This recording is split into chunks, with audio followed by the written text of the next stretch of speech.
I just shut my TV off, both inverters off. I want to keep my batteries healthy. It got down to as low as 12.3 volts.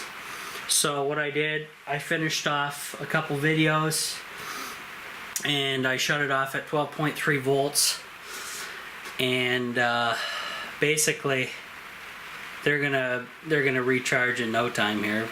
But I got to do that every once in a while because my batteries are small. But by doing that, it saves me from damaging the batteries and having to replace them. So I'll show you what I got done. I charged this camera up, by the way, as well. Not fully, but it's 3/4. So I vacuumed. I got all this ripped off, the panels off. I actually took the panel off above the door, and I used my the one that I had in here that was a single, the smaller one. I just put that up there, stapled, cut crudely, and then I'm going to put the panel back up top of there, screw it in, and then I can unfold this survival blanket and staple that up there. Yeah, so everything's good that way. I put those panels in the storage room, the bigger ones here, and these have to be, I'm going to have to take a ruler and square these off, clean these cuts up big time, both ends, so this panel and the other one, and that'll make things look a lot nicer than what they are. And then eventually, once these survival blankets up, I'll cut a slit in here for the window, and then any leftover material I'm going to tape to around here, around the window, so all you'll see is the shiny stuff, similar to what's back here at this window, which I only was able to do at the bottom. I should have did it everywhere. It'll kind of look like this, and I'll probably tape it and fasten it in. I didn't, however, do any of this because when I did that window, I didn't know it would look that good, but I guess it looks a hell of a lot better than looking at this foam and seams and stuff. So that's what I got done today at the tiny house. It's still raining. Let me go check the temperature for you guys. I'll bring it over here.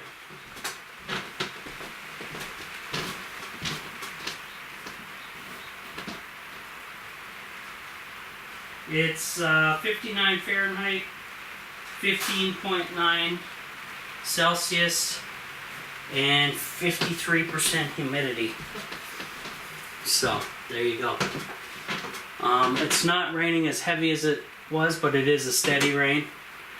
And I'll show you the vacuum, all the crap I picked up. The heavier stuff I put in the garbage bag, but I definitely got to empty that out and recharge the Dyson. Works really well. I can thank Stu for that, recommending that. High-Tech Guy 18. Oh yeah. Okay, so I have a lot of concerned people that are subscribed to me, like Pam. Hey Pam, and I believe, who was it out? John or Dave? It's either John or Dave and Pam. They're concerned about my gas line here with wires attached to it. Okay, this is temporary, of course.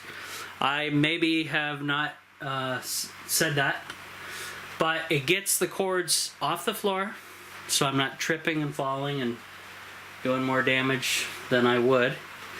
And also, so here I forgot to flip my viewfinder around. So there's the gas line, right? Down it goes, and here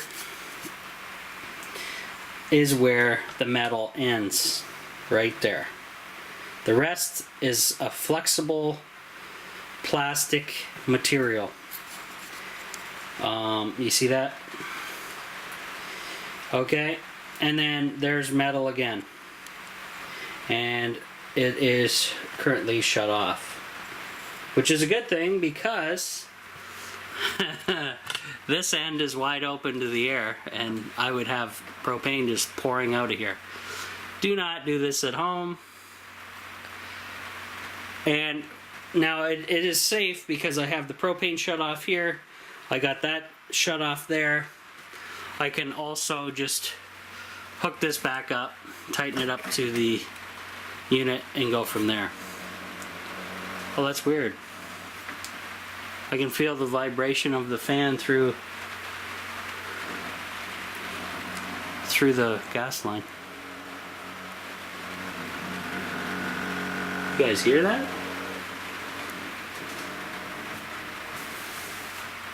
Or is that the battery? What? It says it's 62 over here.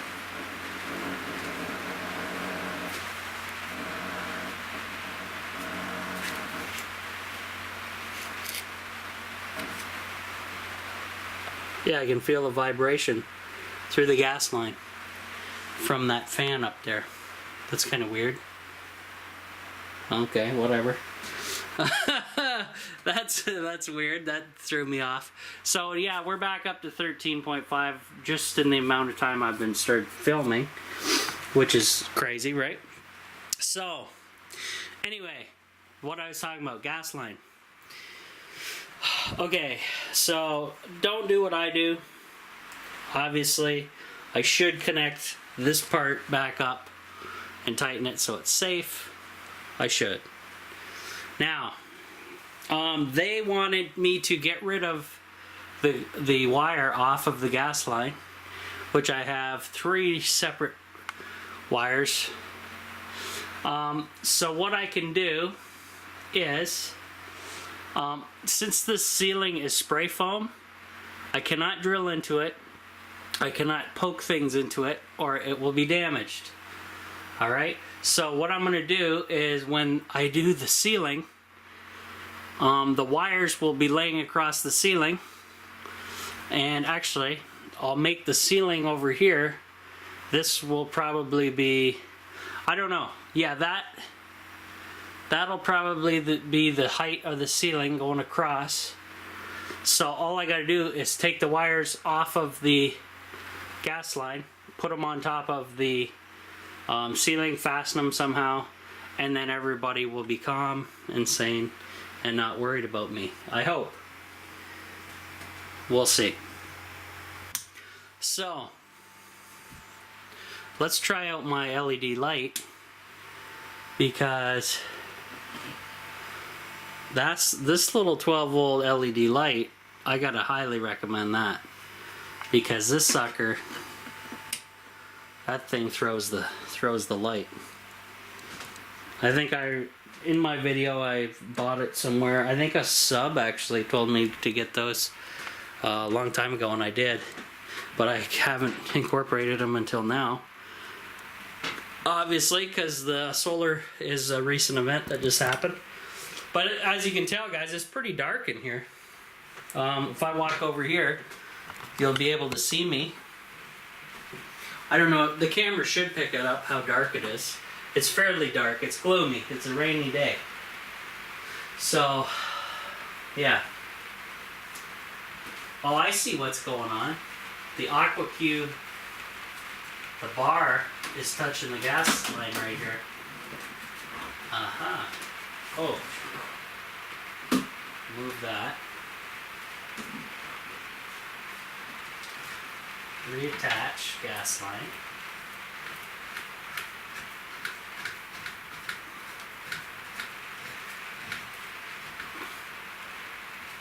So people will not be freaked out. I'll just tighten it up a little bit.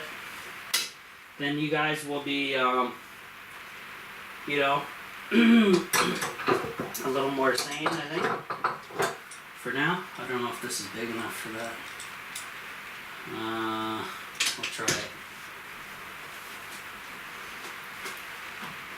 Yeah, barely. I don't know if I need a bigger adjustable. Do I have one? Somewhere.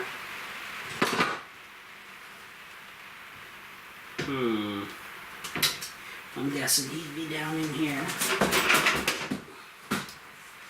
In my toolbox.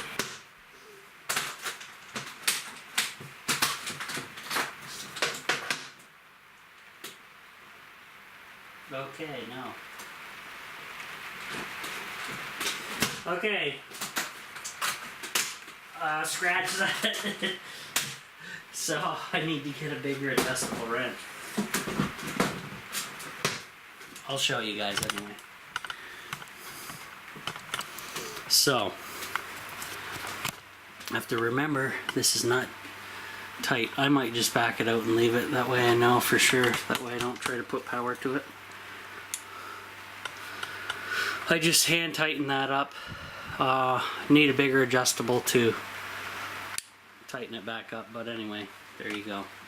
So yeah, that's just I guess this bar was touching the metal of the gas line. Yeah, I can feel the vibration in there. Well, it's a hollow tube, so I'm guessing it will travel pretty decent through there. Plants look good. Too bad I didn't get bigger windows, but whatever. Like that guy over there. 13, we're up to 13.5 volts for both batteries. So everybody should be happy. What is this? Oh, that's that N for the LED. Yeah, so anyway, the reason I had this disconnected, guys, which I'll kind of take off so I don't get confused and try to put propane on and hey, there's a leak right here, right? I'll disconnect that to make sure I know that, hey, we're not hooked up. Fix it, get a wrench. I wanted to make a mess, apparently. I wanted to use this guy. I'm going to disconnect my fittings because this has a regulator. My tank has a regulator. And the tank does not give enough pressure as it makes its way across gas line to pressurize this enough to give me enough gas in here for a nice hot shower. It was a warm shower, don't get me wrong, but I like it a little warmer than that. So, hence, let me turn that light on. If it'll make things worse in here or what. Hence the fitting that I will put on my propane tank down here to recharge these cylinders. Now one of my subs says he tried it, it works, but it only does your tank to 20%. Okay, so until I get my 100-pound cylinder in here instead of this baby, this setup will not work. And once I get a 100-pound cylinder, this will probably fill a lot more than 20% because of the pressure. So, yeah. You guys can tell how dark it is in here now, I'm sure. Oh, why do I have paint sticks up here? That's the question. They're leaving. Oh, they were down here.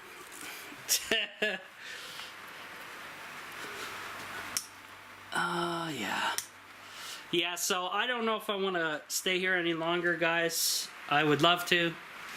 I don't know what time it is. Might be getting that time to eat again.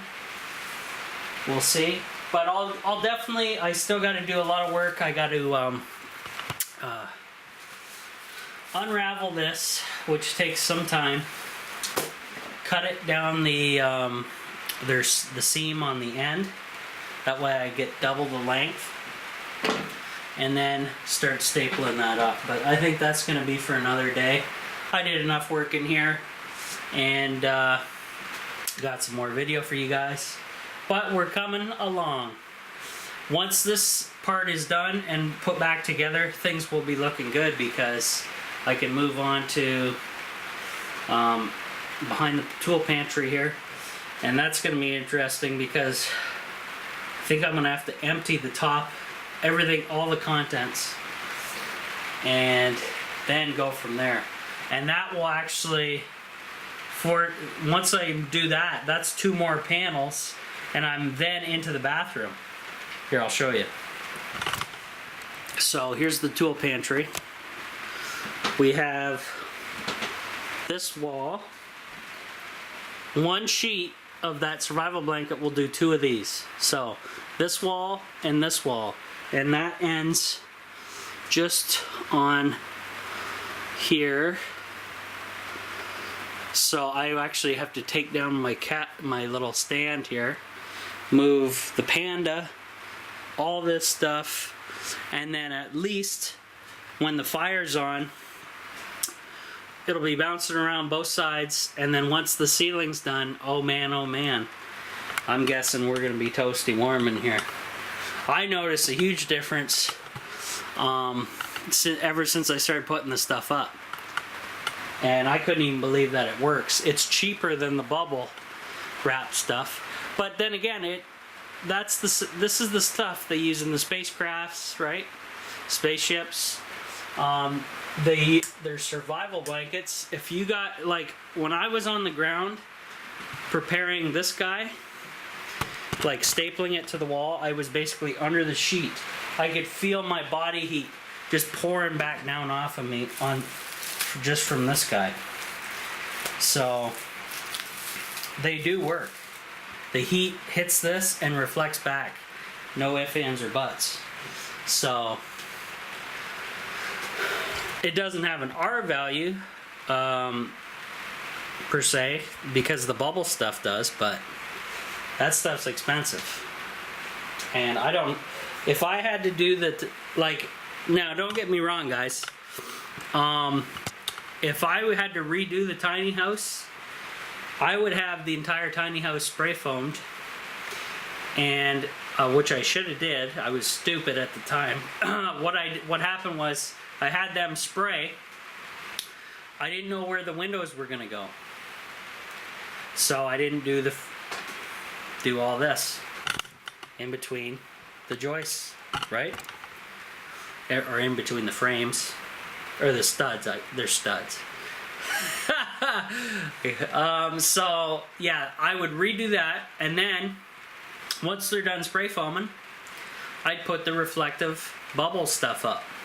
However, I wouldn't be this far at all if I did that, because my budget would have been blown hard.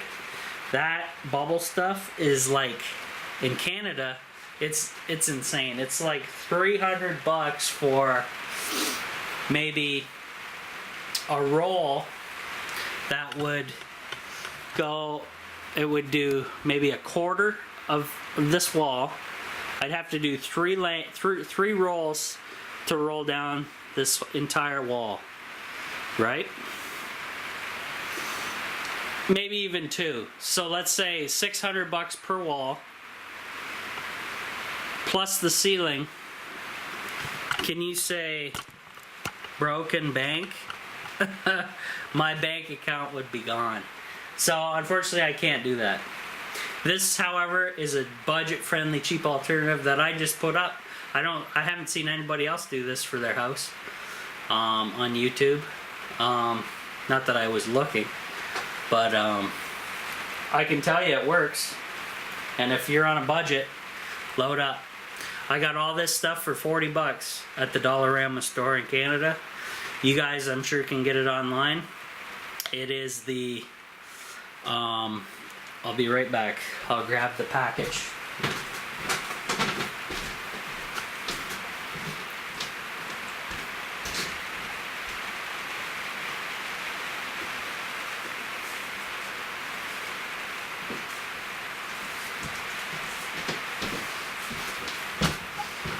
Alright. It is the emergency camping shelter. You can buy these on eBay or on Wish. However, I get them way cheaper, $2.50 at my local Dollarama store. They come with a crappy paracord, which I'll show you, which is not paracord. It's some kind of crappy knockoff. It is not paracord whatsoever in any fashion. I take that out, and sure, it might last a little bit of time out in the woods, but not enough to get you by. But anyway, yeah, so that's my little update, guys. Things are coming along, and it's another rainy day and cold. We had 2 days of heat, and now we're back to having the heat on in the house and tons of rain. So go figure. Alright, that's it for now. We'll talk to you later.